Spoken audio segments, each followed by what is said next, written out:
Hi, this is Anuja Kapoor, a criminal psychologist. Well, today I would like to speak on sexual harassment and harassment at workplace. It can be bullying, it can be sexual in nature. So let's talk about it. बहुत sensitive issue है, बहुत sensitive. But मैं इसको बहुत aggressive mood में बोलना नहीं चाहती क्योंकि डराना नहीं चाहती. इसको थोड़ा लाइटर नोट में बात करते हैं आप और मैं, और इसके हल और इसकी वजह जानने की कोशिश करते हैं. पहले ये समझने की कोशिश करते हैं सेक्सुअल हैरेसमेंट क्या होता है. हैरेसमेंट क्या होता है? हैरेसमेंट होता है जहाँ पर आपके इच्छा के अनुसार के बिना कोई आपको पाबंदियों में डाल दे, आपको फोर्स करे कि वो आपके साथ किसी भी तरीके का एक्ट करे, या आपको अननेसेसरीली आपके साथ इस तरीके की वार्तालाप हो कि आप उसमें अनवेलकम जेस्चर्स को महसूस करने लगे.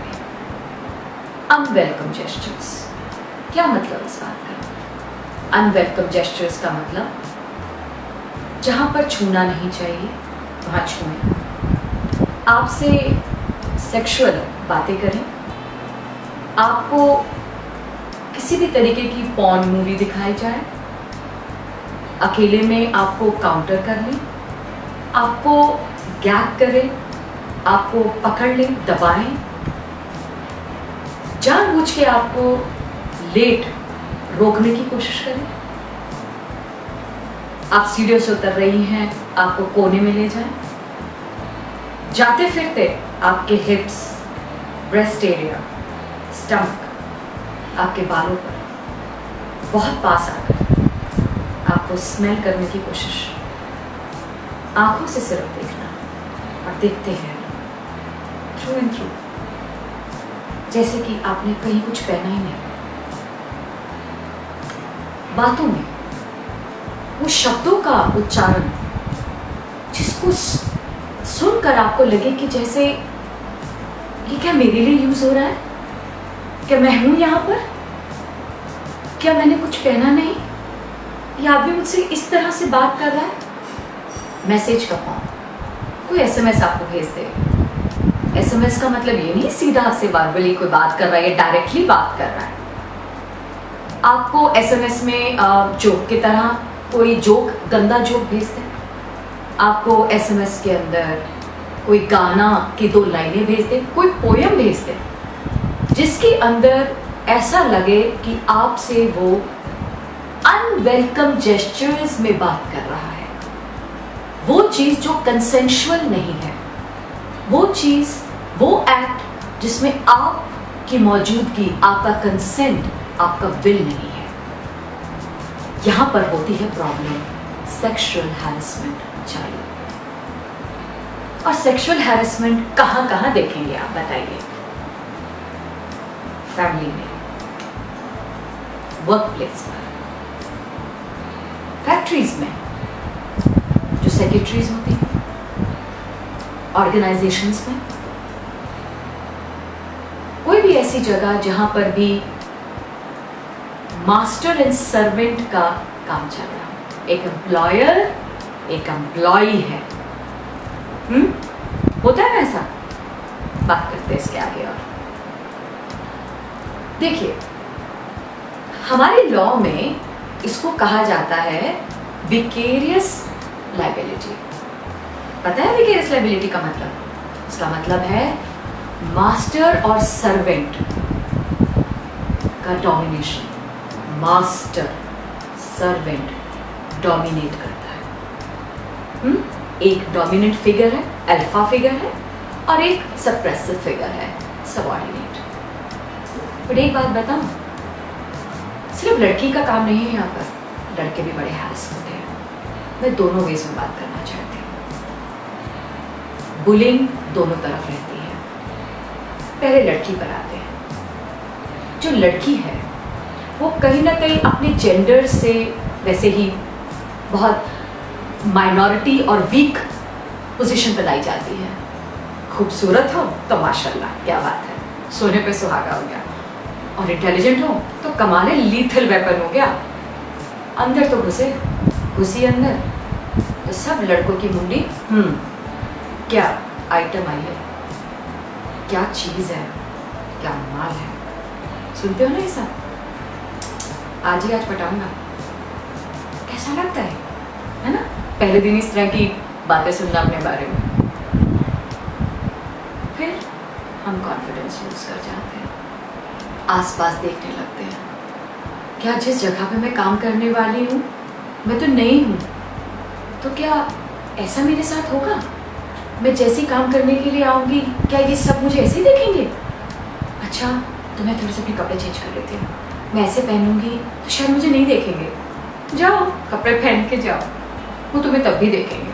देखा ना, घूरेंगे, कहीं ना कहीं दबोचने की कोशिश करते हैं। तुम्हारा बॉस पागल है ना, उसके हाथ में सैलरी देता है तुम्हें, तो क्यों नहीं दबोचेगा, है ना? और हम हाँ बॉस आप जो कहें हम करने को तैयार है, प्रमोशन दिला करते हैं ऐसे। क्यों क्यों करते हैं? क्योंकि उनको हम अपनी वीकनेस दे देते हैं, पता है? हम उनको अपनी वीकनेस देते हैं अपने हाथों से। हम उन्हें बताते हैं कि हमारे में सेल्फ एस्टीम नहीं है। कुछ तुच्छ लोग हैं जो हमें डोमिनेट कर सकते हैं, और उन तुच्छ लोगों ने इस जगह को काबू में कर लिया। हमारी यूनिटी नहीं है ना, यूनिटी ढूंढो, यूनिटी बनाओ, लड़ो, वापस जाओ, कन्फ्रंट करो अपनी वीकनेस। कभी किसी को मत बताओ। डर भी लग रहा है ना तो स्ट्रांगली बिहेव करो।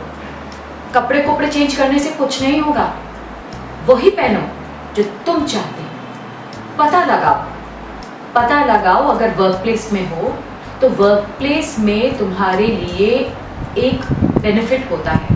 पता लगाओ कि क्या वहाँ पर वर्क प्लेस पे क्या कोई इस तरीके की कमेटी बैठी है।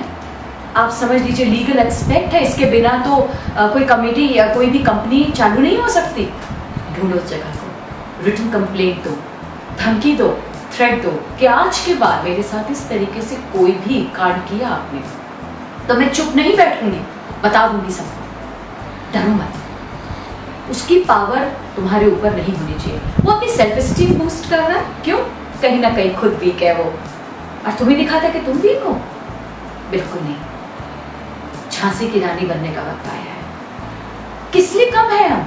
कम है किस पॉइंट से?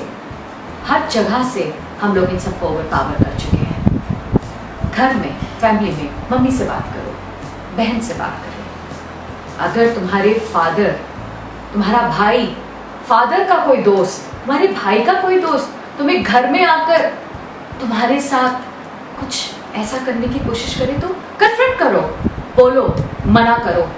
ये तुम्हारी जगह है, होने मत दो उस चीज को। ये जो हमारे साथ अब्यूज होता है ना, ये हम खुद विक्टिम्स जो बनते हैं, ये हमारे पास कहीं ना कहीं वो रिसोर्सेज नहीं है। रिसोर्सेज का मतलब पता है क्या? जाने से पहले अपने आसपास की चीजों को चेक कर लो। अपने दोस्तों को बता के रखो कि मैं जगह पे काम करती हूँ, मैं आज इतनी लेट काम करूंगी। पहले भी ही लेट के लिए पहले ही बोल दो, मैं लेट काम नहीं करूंगी, मुझे इतने टाइम पर वापस जाना है, तुम्हें कोई लेने आएगा। पहले से सब चीजों को बता के रखो। और अगर कोई इस तरह की बात करता है तो छुपाओ मत, घर जाओ, बताओ, अपने दोस्तों को बताओ। पता है जितनी बात करोगे उतना आपको इसके बारे में अंदाजा रहेगा। अब तो जस्टिस वर्मा की कमेटी की रिपोर्ट भी आ गई है, लॉ बन चुका है। सच बता रही हूँ, हाँ लॉ है, लॉ। पता नहीं रेप हुआ था जब 16 दिसंबर का, तो उसके बाद लॉ आ चुका है सेक्सुअल हैरेसमेंट पे। तुम जाके बात कर सकती हो। सेक्शन है 354A, पूरा लॉ है, लॉ। डरो मत। पता है वो इसी चीजों का असर लेते हैं, क्योंकि हम लोग को लॉज नहीं पता ना, उन्हें लगता है कि शायद बेचारी सी है, दबोच लो, कुछ कर लो।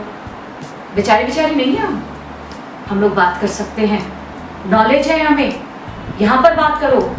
वर्कमैन कंपनसेशन एक्ट है आपके लिए, कोई ज्यादा बदतमीजी करे वहां जाके बात करो।